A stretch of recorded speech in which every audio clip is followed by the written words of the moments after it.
ಕಟಕ ರಾಶಿ ಮತ್ತು ಕಟಕ ಲಗ್ನದವರಿಗೆ ಹೊಸ ವರ್ಷದ ಆರ್ಥಿಕ ಶುಭಾಶಯಗಳು. ಆ ದೇವರು ನಿಮಗೆ ಸಕಲ ಸಂಪತ್ತು, ಐಶ್ವರ್ಯ, ಆರೋಗ್ಯಗಳನ್ನ ಕೊಟ್ಟು ಕಾಪಾಡಲಿ ಅಂತ ಹೇಳ್ತಾ, ಬನ್ನಿ 2026ರ ನಿಮ್ಮ ವರ್ಷ ಭವಿಷ್ಯವನ್ನು ನೋಡೋಣ. ಮೊದಲನೇದಾಗಿ ಪ್ರಮುಖ ಗ್ರಹಗಳ ಸ್ಥಿತಿಯನ್ನು ನಾವು ಗಮನಿಸುವಂಥದ್ದಾದರೆ, ಗುರುಗ್ರಹ ಜನವರಿಯಿಂದ ಹಿಡಿದು ಮೇವರೆಗೆ ವೃಷಭ ರಾಶಿಯಲ್ಲಿ ಅಂದರೆ 11ನೇ ಭಾವದಲ್ಲಿ ಗೋಚರ ಆಗ್ತಾನೆ.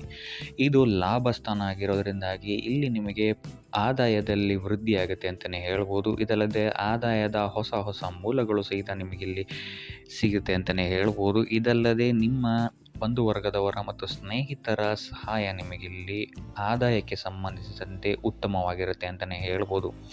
ಮೇಯ ನಂತರ ಮಿಥುನ ರಾಶಿಯಲ್ಲಿ ಗುರುಗ್ರಹ ಗೋಚರ ಆಗೋದ್ರಿಂದಾಗಿ ಇಲ್ಲಿ ನಿಮಗೆ ಅದು 12ನೇ ಭಾವ ಆಗೋದ್ರಿಂದಾಗಿ ಇಲ್ಲಿ ಖರ್ಚುಗಳು ಹೆಚ್ಚಾಗುತ್ತೆ ಅಂತಲೇ ಹೇಳ್ಬೋದು.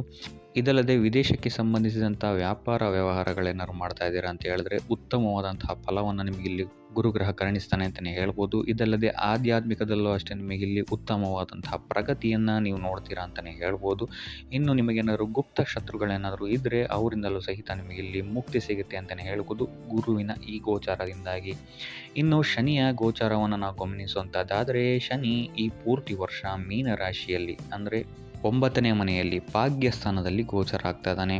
ಇದು ನಿಮಗೆ ಶನಿಯ ಸಾಡೆ ಸಾತಿಯ ಅಂತಿಮ ಹಂತ ಆಗಿರೋದ್ರಿಂದಾಗಿ ಇಲ್ಲಿ ನೀವು ಸ್ವಲ್ಪ ಎಚ್ಚರಿಕೆಯನ್ನು ವಹಿಸಬೇಕಾಗುತ್ತೆ. ನಿಮ್ಮ ಪಿತೃವಿಗೆ ಸಂಬಂಧಿಸಿದಂತಹ ಚಿಂತೆಗಳು ನಿಮಗೆ ಈ ವರ್ಷ ಕಾಡ್ಬೋದು ಅಂತಲೇ ಹೇಳ್ಬೋದು. ಇದಲ್ಲದೆ ಧಾರ್ಮಿಕ ಯಾತ್ರೆಗಳನ್ನು ಸಹಿತ ನೀವು ಈ ವರ್ಷ ಮಾಡುವಂತಹ ಯೋಗವೂ ಸಹಿತ ಇದೆ ಅಂತಲೇ ಹೇಳ್ಬೋದು. ಇನ್ನು ನೀವೇನಾದ್ರು ದೀರ್ಘಕಾಲೀನ ಯೋಜನೆಗಳೇನಾದ್ರು ಮಾಡ್ತಾ ಇದ್ದೀರಾ ಅಂತ ಹೇಳಿದ್ರೆ ಅದಕ್ಕೆ ಇದು ಅಡಿಪಾಯ ಹಾಕೋಕ್ಕೆ ಉತ್ತಮವಾದಂತಹ ಕಾಲ ಆಗಿರುತ್ತೆ ಅಂತಲೇ ಹೇಳ್ಬೋದು. ಇನ್ನು ರಾಹು ಮತ್ತು ಕೇತುವನ್ನು ನಾವು ಗಮನಿಸುವಂಥದ್ದಾದರೆ, ರಾಹು ಮೀನ ರಾಶಿಯಲ್ಲಿ ಮತ್ತು ಕೇತು ಕನ್ಯಾ ರಾಶಿಯಲ್ಲಿ ಗೋಚರ ಆಗ್ತಾ ಇದ್ದಾರೆ.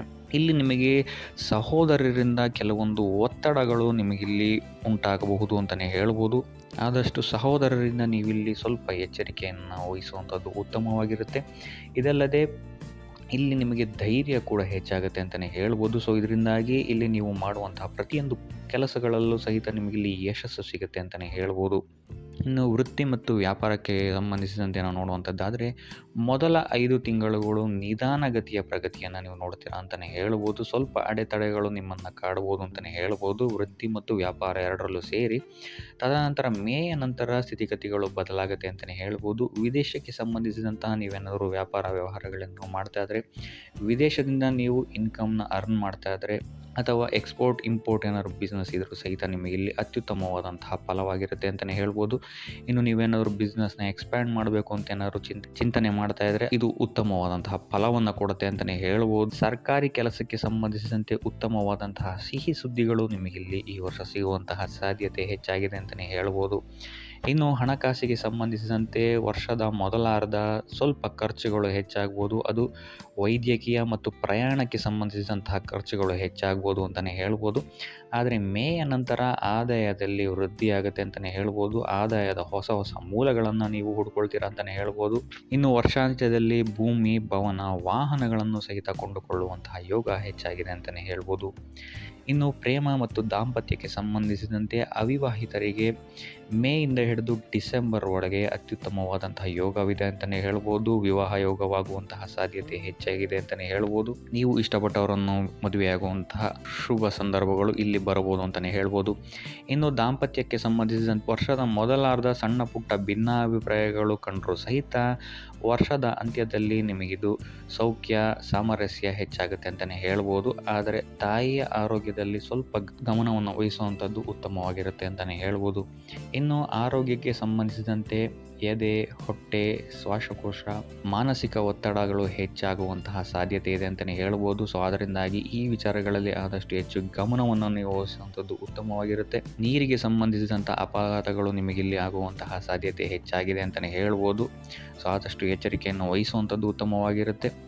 ಯೋಗ, ಧ್ಯಾನ ಮಾಡುವಂಥದ್ದು ಸಹಿತ ನಿಮಗಿಲ್ಲಿ ಉತ್ತಮವಾದಂತಹ ಫಲವನ್ನು ಕೊಡುತ್ತೆ ಅಂತಲೇ ಹೇಳ್ಬೋದು.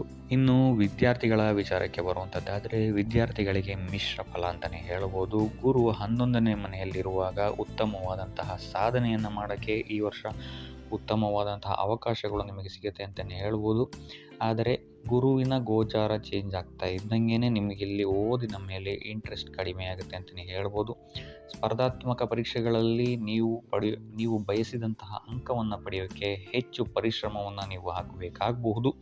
ಆದ್ದರಿಂದಾಗಿ ಗುರುವಿನ ಗೋಚಾರದ ನಂತರ ಸ್ವಲ್ಪ ಎಚ್ಚರಿಕೆಯನ್ನು ವಹಿಸುವಂಥದ್ದು ಉತ್ತಮವಾಗಿರುತ್ತೆ.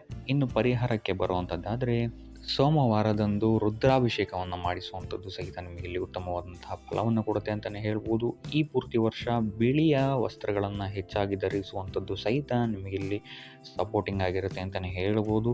ಇದಲ್ಲದೆ ಓಂ ನಮಃ ಶಿವಾಯ ಶಿವನ ಈ ಮಂತ್ರವನ್ನು 108 ಬಾರಿ ದಿನವೂ ಪಠಿಸೋದ್ರಿಂದಲೂ ಸಹಿತ ನಿಮಗಿಲ್ಲಿ ಉತ್ತಮವಾದಂತಹ ಫಲ ಮತ್ತು ಶಾಂತಿ ಸಿಗುತ್ತೆ ಅಂತಲೇ ಹೇಳ್ಬೋದು. ಇನ್ನು ಶನಿವಾರದಂದು ಕಪ್ಪು ನಾಯಿಗಳಿಗೆ ಆಹಾರವನ್ನು ಕೊಡುವಂಥದ್ದು ಸಹಿತ ನಿಮಗಿಲ್ಲಿ ಸಾಡೆ ಸಾತಿಯಿಂದ ಬರುವಂತಹ ತೊಂದರೆಗಳಿಂದ ಮುಕ್ತರಾಗಕ್ಕೆ ಪರಿಹಾರವನ್ನು ಸೂಚಿಸುತ್ತೆ ಅಂತಲೇ ಹೇಳ್ಬೋದು.